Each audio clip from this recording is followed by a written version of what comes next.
Welcome, everyone. Welcome to MACRA. My name is Mariana, and I am here accompanied by Angela. And today we're going to talk about some of the festivities that the Macanese community celebrates. Now, we all know that Macau is quite a multicultural city, and it has a lot of festivities throughout the year. But some of them gain more importance for the Macanese because we come from mixed families. And so some of us celebrate both Catholic celebrations, but also Chinese celebrations. So today we've decided to bring you 2 Catholic celebrations and 2 Chinese celebrations that a lot of Macanese families give importance to.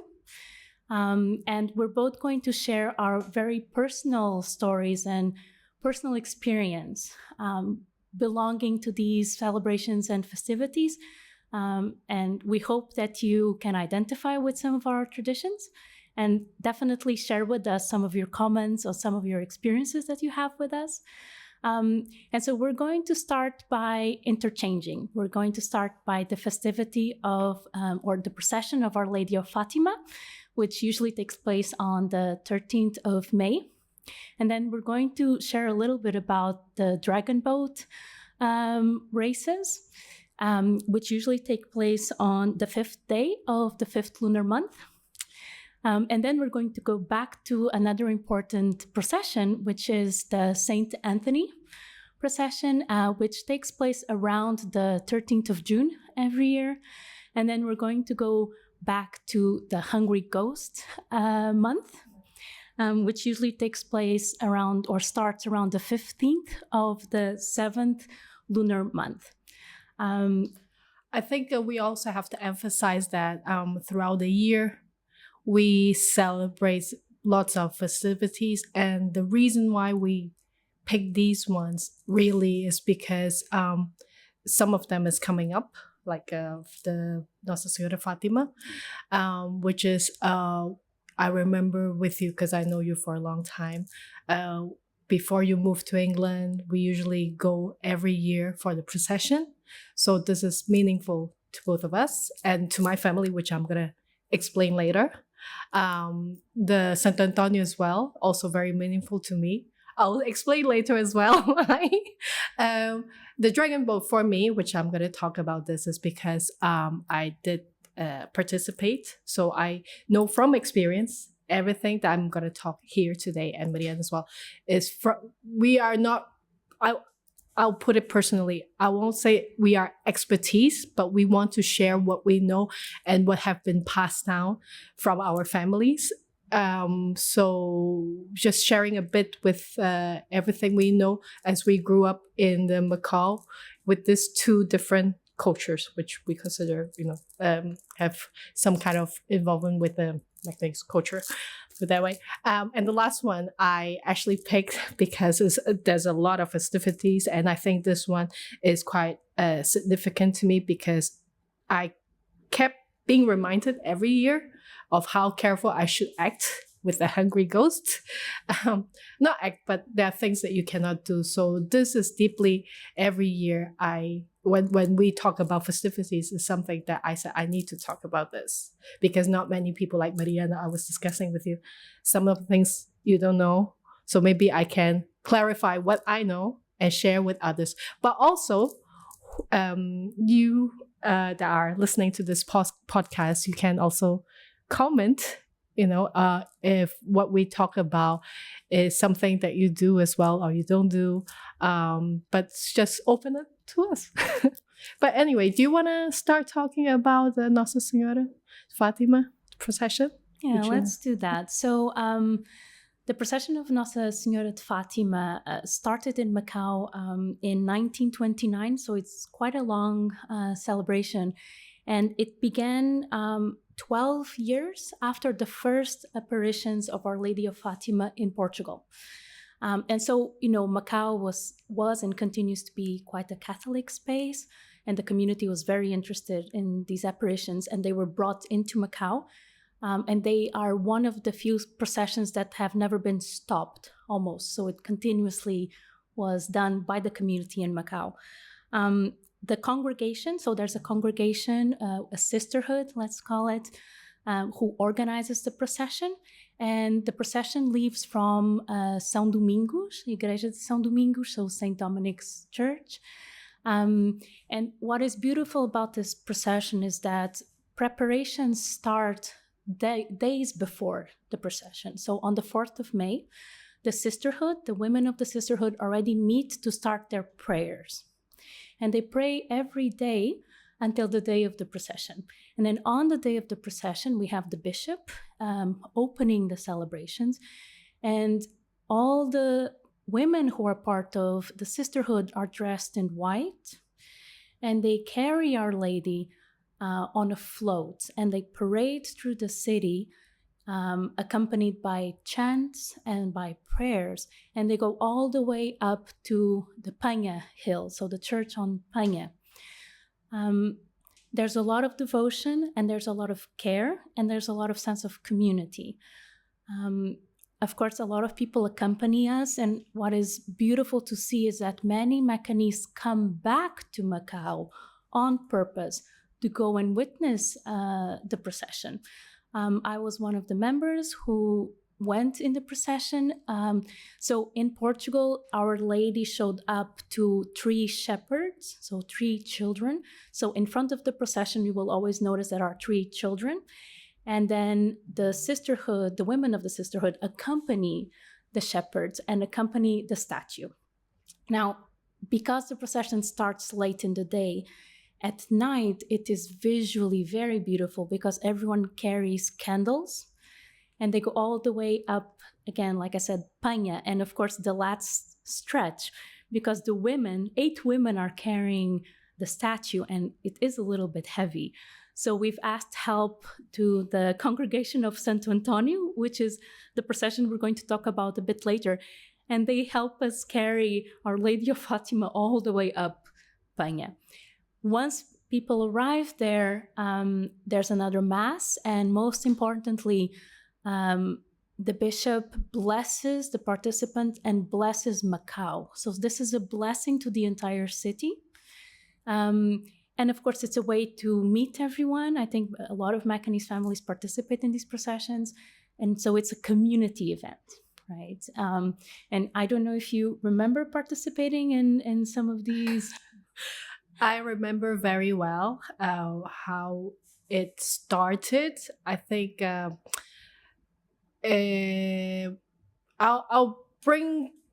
talk a lot about my mom because she, not just my dad, but my mom influenced me a lot in these events in Macau.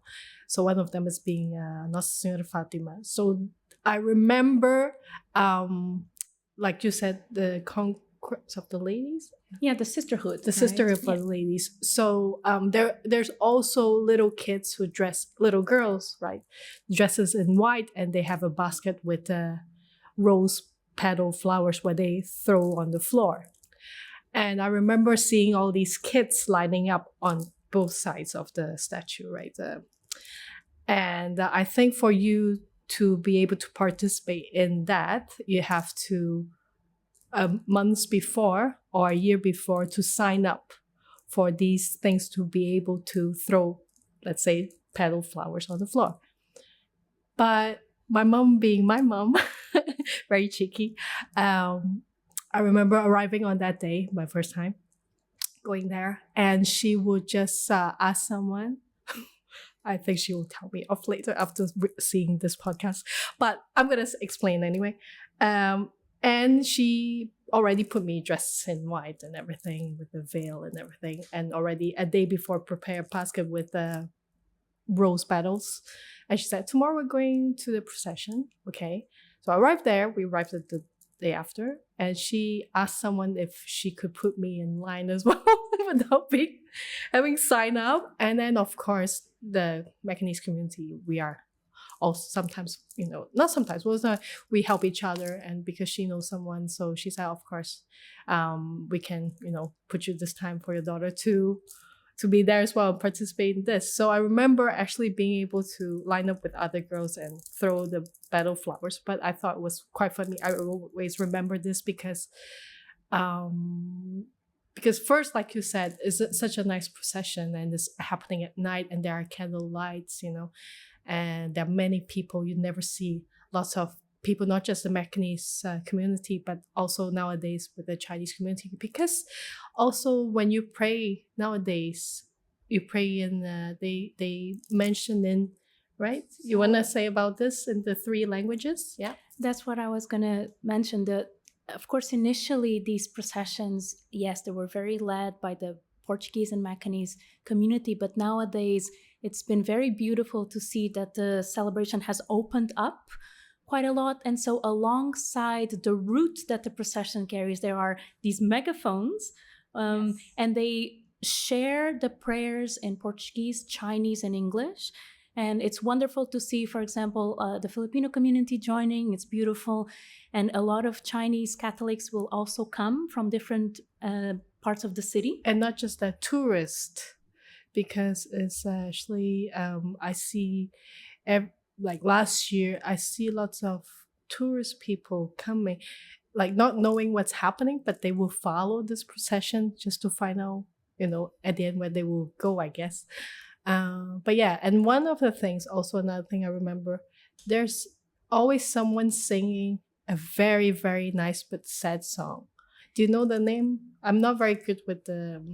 So it's the prayer that is shared. It's actually the song that is sung in Portugal during the celebration in Fatima. And I think one of the things we'll definitely do is leave a link in the chat so that you can go and see the lyrics.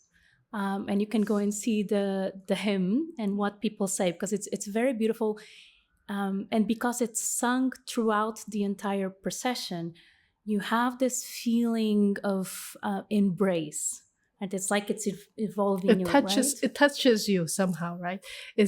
I think it's the whole environment of that procession that makes you very, I'll say, emotional. It's very, in a weird way. No, I agree. And one of the things it's also very funny to mention is this involvement of small children and of women, because it is led by women. And so you don't see men, with the exception of in the last stage, the men help us to carry the float. But in the past, you had to be unmarried to carry the float. Nowadays, because the community has changed, we are now, of course, opening it up much more. And so a lot of people can participate. But in the past, it was an honor for a woman of a Macanese family to carry the float and to be a part of the congregation or the sisterhood. And so not all Macanese were able to take part actively, but fortunately, I think it really has opened up. Yeah. And I think this involvement of the community is important, because a lot of festivities we have in Macau are community led. And the community, or the various communities in Macau, are the ones that push for the celebrations to continue. And without them, it doesn't matter how much money you put into them. If you don't have the devotion, if you don't have the commitment, these things won't happen. And that's a little bit the segue we will do to the next festivity, because without commitment, you cannot participate. So let's talk a little bit about the dragon boat races. So this one I pick especially because I will say on this podcast that in terms of history, I don't know as much as you, because of course you are a researcher, but I can only provide what I know. Like, again, I'm going to emphasize what I know and from experience, okay? So I got to know the dragon boat, I think, officially got to know, is when I came back from Macau after being a long time in the UK, came back and starting, like a new circle of friendship. And I got to meet someone who's actually looking for a team of girls to be on the dragon boat, because this friend of mine, she's already participate, because in dragon boat you can have mixed, so boys and girls, sort of paddlers, but I think they also in the group that she participate have only boys, but they don't have only girls. So it's something of a challenge for her. so she wanted to do something, let's say, meaningful and not never done before, but that she wanted girls to participate, to show their strength, to show the unity. So she asked me if I wanted to join, or somehow I got to know and find out, and I was very willing, because I wanted, after coming back from England, I just wanted to try everything. Okay, I want to get back into the community, not get back, but I was already in the community, but I want to do different things I've never done before, that, when I was abroad. So I started participating in 2018, not knowing what to do. Like always, I get into things not knowing what's happening, but that's the beauty of things, right? Because in order to learn something new, you need to be willing to do things. So I started participating in the Dragon Boat in 2018, and we had, let me see how many girls. I think we had, for a small boat, you have to have 10 paddlers. So that means 10 girls. And a few more in case on the day of the competition, there will be someone, for example, little accidents, not like you get hurt or you're sick or something. So someone can replace you, right? Last minute. So we have, let's say, 12 people, okay? But 10 people for sure in a small boat, 5 on each side. 1 drummer and 1 steerer, which are all very important. I'll say why. Because let's start with the drummer. The drummer gives the beat.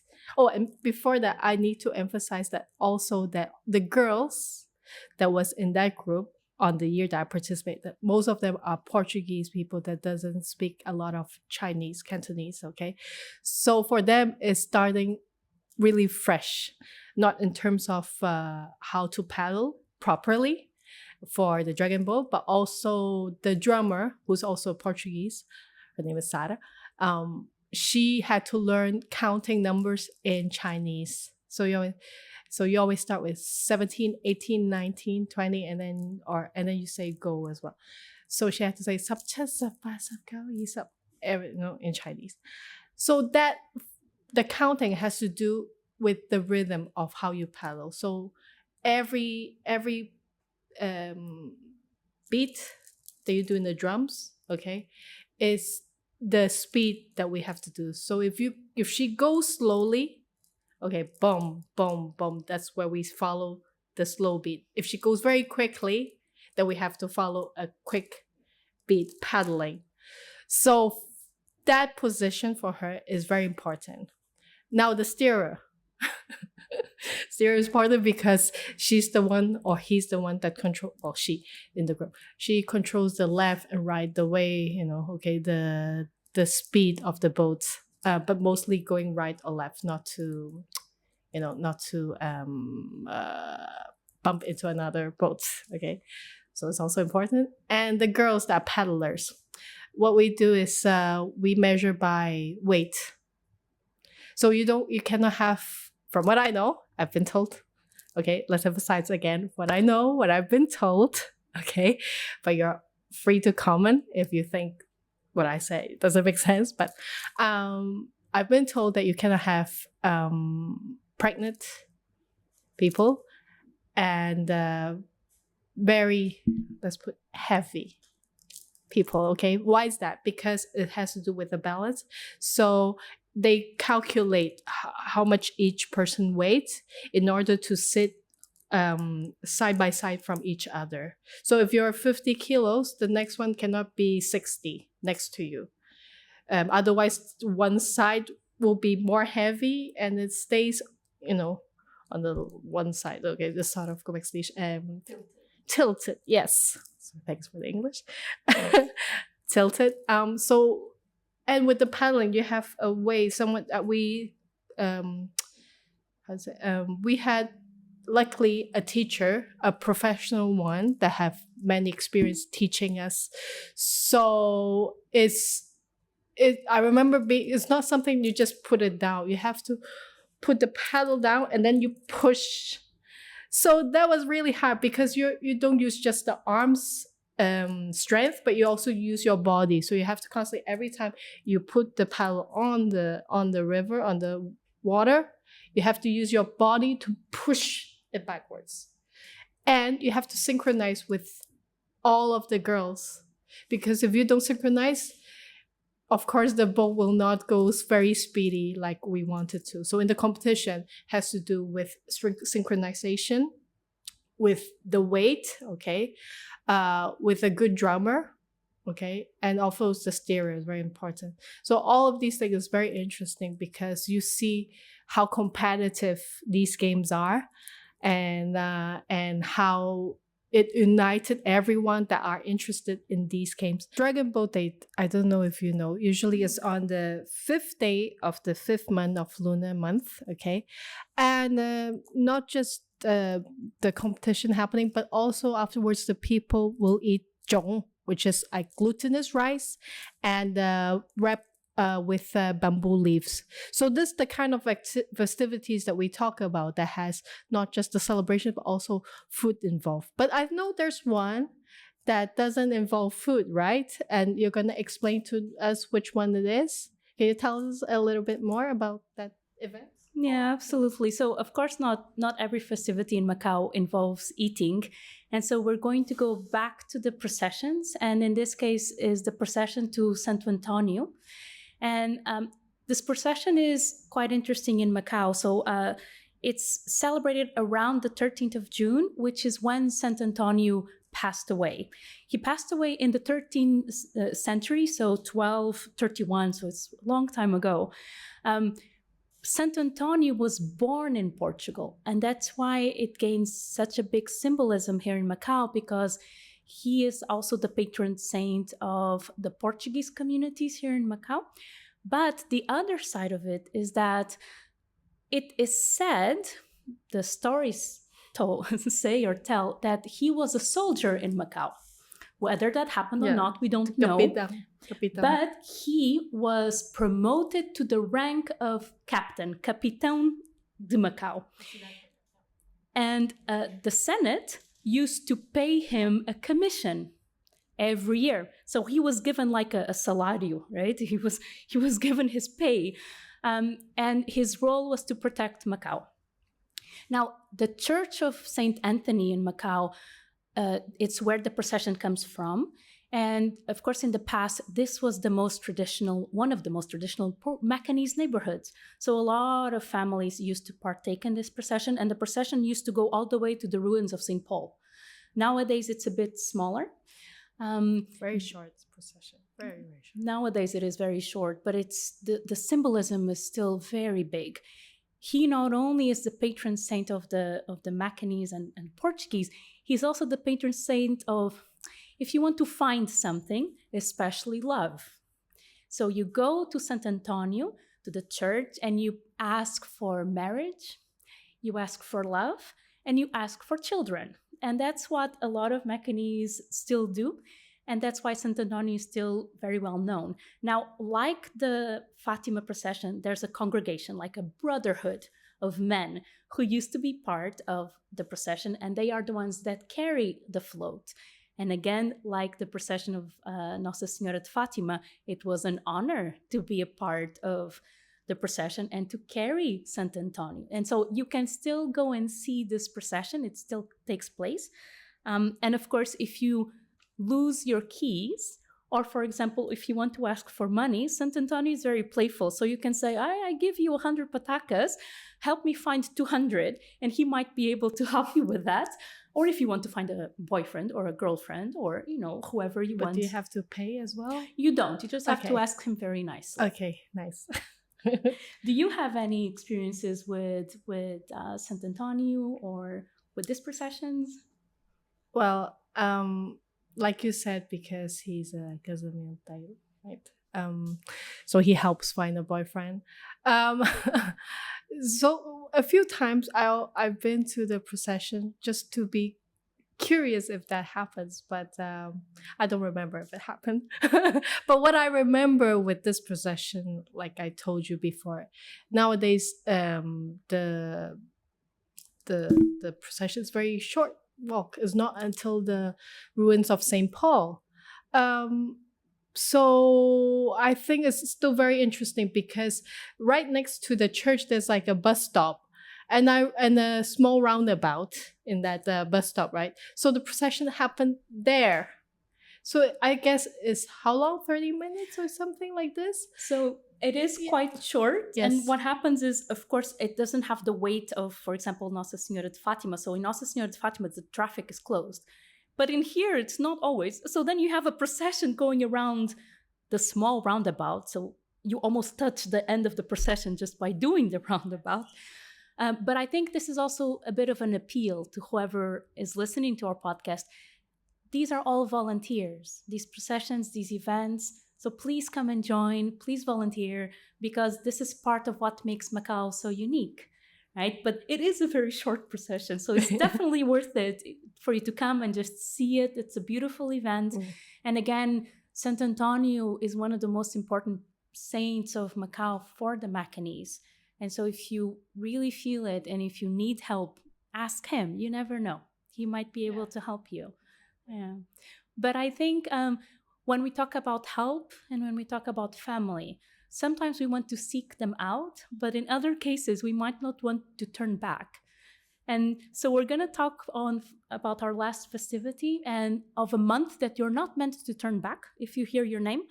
So this is the Hungry Ghost month and the festivities to it. And so could you share with us a little bit, why did you start celebrating it, or why is it a part of your family history? Yes, so this was out of the list of the festivities. I think this is quite interesting because I think a lot of Macanese, they know about the Chinese New Year. Okay, I was choosing between Chinese New Year or this one. This one, why I picked? Because this happens in the lunar calendar of July 14th, the official date of Hungry Ghost or Yulan Jit. So which is around the summertime for us. And every year I'm reminded by my mom again, the things that I shouldn't be doing, especially like going out at night or take my kid to the swimming pool, especially that one, because, you know, summertime is very hot. All you want to do is spend time in the swimming pool, and not allowing a kid to go to the swimming pool is really hard. So she always say, if you go to swimming pool, just be careful, okay? Because many accidents might happen during that month where the spirits come back to say hi to the family members or do their deeds, whatever they needed to do. So there are a few things she reminds me as well not to do, which is, like you mentioned, if someone calls, when you go out in the street and you hear someone call your name, don't look back, right? I've been told not to have your clothes hanging at night, you know, to dry off the clothes. You should always take it back before 6, I guess. What else you cannot do?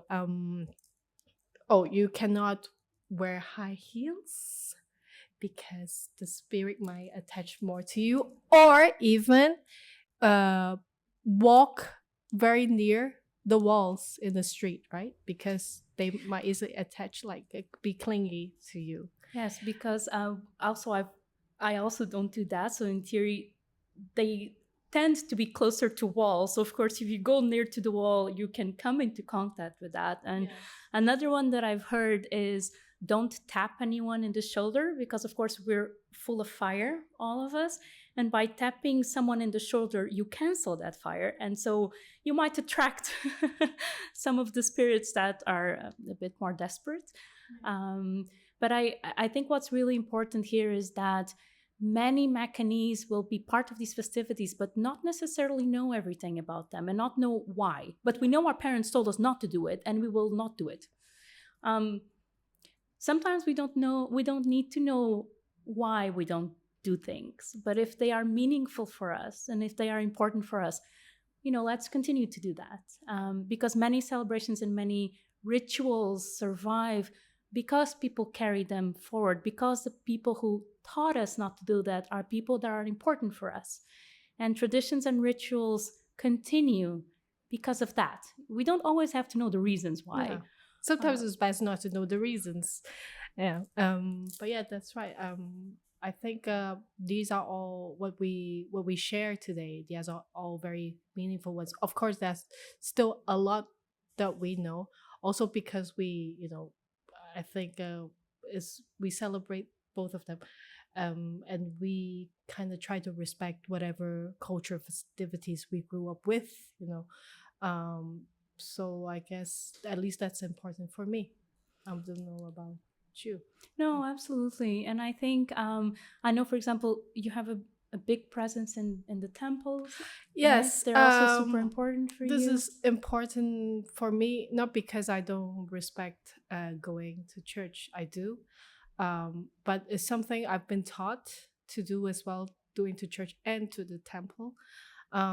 It actually gives me a sense of a calming sense sometimes, because in the temple you just go there, put some incense, you pray, and you talk to them very quickly, and you pay your respects, and then you go. So for me, it could be done like if need something needed, I can do it during lunchtime. Go pop in and then do. But also it's because I think it's been passed down by my some of my family members, and at home, because we are mixed cultures as well. My mom's side is like Chinese, so she's always has some Chinese influence, so and as well as Portuguese. So she also taught me a lot about both of these culture things and festivities, of course. So I don't think many Macanese families go to temple, but I guess I'm one of the exceptions that I do, and I respect, and is what's been taught, and I want to teach my my child, and whatever passed down, like the cooking, like culinary, you pass down everything, right?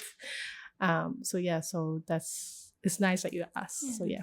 So that's why I want to. But so we just wanted to give all of you some flavors of some of the mixed. Well, we don't even think of it as mixed. It's a part of who we are. And I think we really want to nurture, and we want to encourage parents to take your children, be a part of everything that makes Macau so unique. And of course, we're going to leave a couple of links to give you some more information about some of these events. Definitely. Yeah. And we will definitely pick on them later on in the future, and we will expand on some of them. But this was just an introduction to how, if you come to Macau, even for a short period of time, you'll find a big variety of things, and you will find us there in the middle of these things, at the center, leading some of these events. So thank you so much, Angela. Thank you, Mariana. And thank you for joining MACRA, and please continue to follow us.